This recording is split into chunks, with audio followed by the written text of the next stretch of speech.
Today, we're going to go over last week's numbers from the California Association of Realtors, and then we're going to go over some of the bigger numbers on inflation. But at the very end, stay to the very end, we're going to go over which is the drunkest city in the United States. Welcome everyone to Real Estate Daily with the House Heroes. My name is Troy, and every day we go over the latest news in real estate, housing, and the mortgage markets. Now, today's gonna be a fun one. We're gonna go over some stunning news from the California Association of Realtors, something that I've been saying now. If you look at if you go on our other social medias, such as TikTok and Instagram, I've been saying this over and over, and now these numbers are coming to fruition.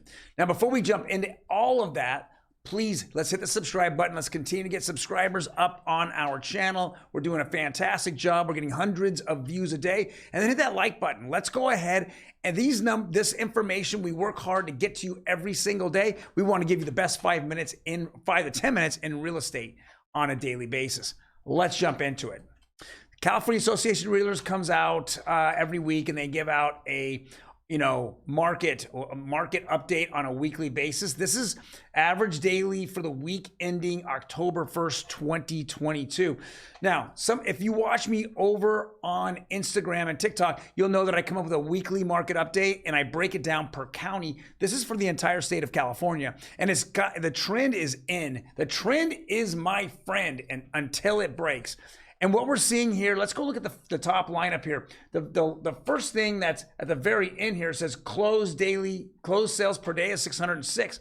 But if we go over to new listings, it's only 292.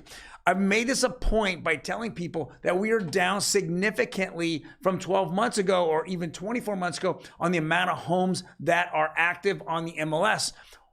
Let's continue down to the second row here. Listed properties are down 4.6% from the previous week. And if we go one step further, the actual listed homes that realtors think would happen is down 10% from the week before. Now, what does this number mean? What do all these numbers mean ultimately?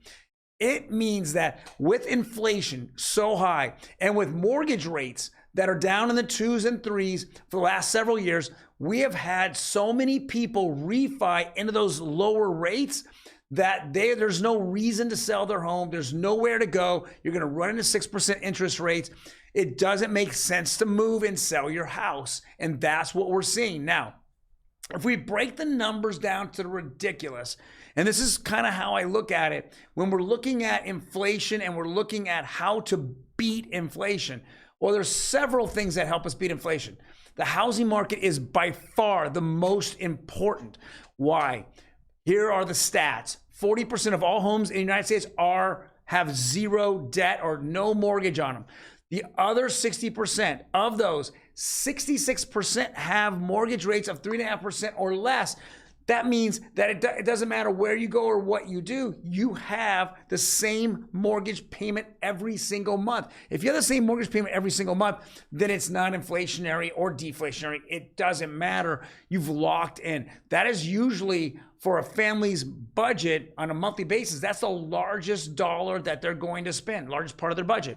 And since it's locked in, it's really good to see that this is, anti-inflation right here. Let's go on to the next article. Today, CNBC came out and says private payrolls climbed 208,000.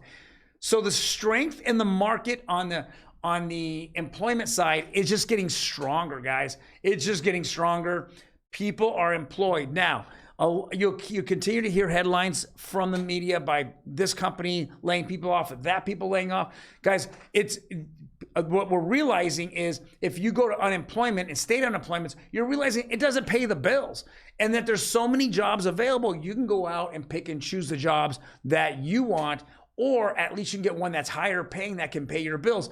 You sit on your butt and you're expecting the state to handle your payments. It isn't going to happen.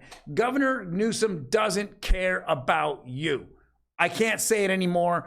I've said it almost every single day. He doesn't care. He only cares about votes. That's it. So with that being said, he hasn't looked at raising the amount of money that's being spent on unemployment. Why? Because there's so many jobs that are available. It's ridiculous. Next article. Now, this is kind of scary. And we all know that the Fed had an emergency meeting on Monday. There's really nothing that came out of it. It's all tight-lipped. And so we don't know if they're going to pivot or they were going to do some kind of, in between, meetings where they're going to come out and actually raise rates. I know that, several different organizations, including the United Nations, came out and said, please don't raise rates anymore. The dollar is strong. Today, the dollar went up again and gold went down. So that just shows its strength.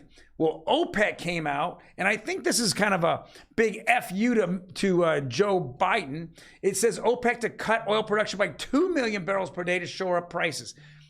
I think that, when the administration came out and said, well, we only want to pay X, and we told that everybody in the European Union, we only want to pay X for oil. This is our top dollar. I think it was like $87 or $88 if I remember right. Well, OPEC said, you don't, since you wanted to cut off your own supply, Joe Biden, then you have to rely on other avenues. And one of the avenues is the Saudis as well as the Venezuelans. Well, Venezuela makes the dirtiest oil in the world. I mean, their production of oil, they're polluting the environment like beyond belief. But if we go to the Saudis, we know that they're now saying, forget it. We're going to cut oil production because now we're in control and you're not. You're not going to tell us what you're going to pay for oil. You're not in control, especially when you cut off your nose and spot in your face by taking out, your own pipeline. So with that being said, there is a nightmare. Now it says, crude prices fell to under $80. Today it's at 87. It went up another $1 something a barrel. And we're looking at within the next 2 or 3 weeks, we're going to probably roll into the 95 and closing on 100 again. We know that here in the state of California, it's been a complete nightmare. So some of the refineries out here are seasonal, and those seasonal refineries just closed. They had what's called the summer crude, or the California crude, that they would produce for, it's seasonal, and it all stopped. And the second those facilities stopped making the oil, and they shut down, now prices in Southern California again reach all-time highs. And this is a big debate that's going to happen here with the next governor of California. Do you want the governor that we have currently who continues to raise gas prices? Why? Because he doesn't want you to buy gas. He doesn't want you to own a gas car. And he's looking at somewhere in 2035 that he begins no new sales of cars, of gas cars in 2035. So what does he do to you right now? He punishes you for having that car, right? He's punishing you on purpose. If you look at the other candidates running against him, they're all saying they're going to lower the gas tax. So anyone out there complaining about what gas costs and the 20% it's gone up in the last 2 weeks needs to look at who are they voting for here in the midterm elections that are a month away, because we're just seeing us being taxed to death. It's kind of funny that he's turning around now and he's going to send out checks right before the election for your votes. Guys, I don't care how much money he gives you. He's going to take it back $2 a gallon at a time. It doesn't matter. So keep that in mind. LA County today reported the highest gas prices of all time, $6.49, and that puppy is just going up. So I'll get off my soapbox here. This is all inflation that's going to continue to go up. It's not good. There's nothing here that we should be looking at. OPEC is laughing at our administration. They opened their mouth and now they're being slapped down. Another stupid decision that was made by Joe Biden and his administration. But let's go to something a lot more lighter here. The drunkest cities in America. This is hilarious. Let me go to the very top here. It says, what is America's drunkest city? And it says, and what is America's sober city? So we go down here, we're looking at it. Milwaukee is America's drunkest city. Well, why would Milwaukee be? Well, we know that it's kind of isolated and there's not a whole lot of places to go and have fun out there.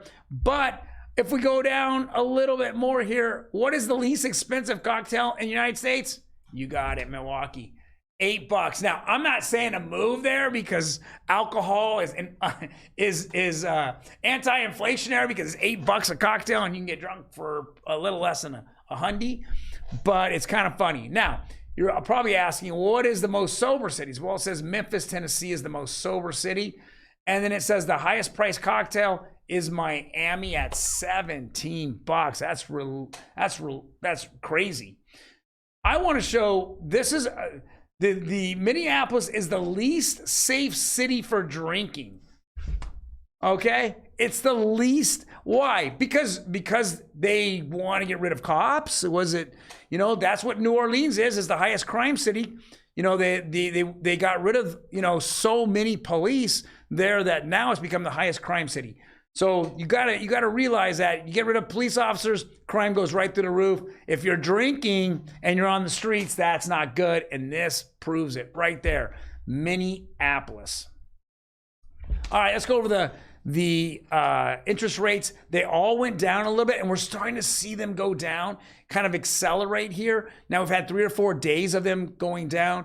I will continue to tell people out there, if you are looking for a home, if you have the approval letter in hand, you please go buy a home. This will make a difference between who is going to be in the Great Reset, who is going to have money and who is going to be, not as fortunate. And it all is going to break down on this line of who owns their home and who rents. Who owns their home, as I said earlier, 40% of the people have no mortgage payments and 66% of the mortgage payments are under 3.5%. Think about it. That's that line that stops.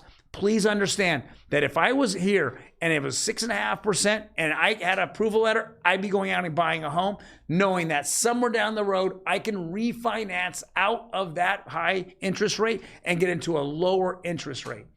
Guys, thank you for joining me. I am Troy from the House Heroes. If you have any comments, please leave them below. Otherwise, you guys have a fantastic day. And I will tomorrow we're having Roxy, Roxy here on Real Estate Daily. She's going to go over the news. And then on Friday, we're going to have Ryan. He's my business partner. He's going to go over the news. I know. Please leave a comment below on what you think about Roxy and what you think about Ryan. I would definitely appreciate it. Otherwise, guys, have a fantastic day, and I will see you next week.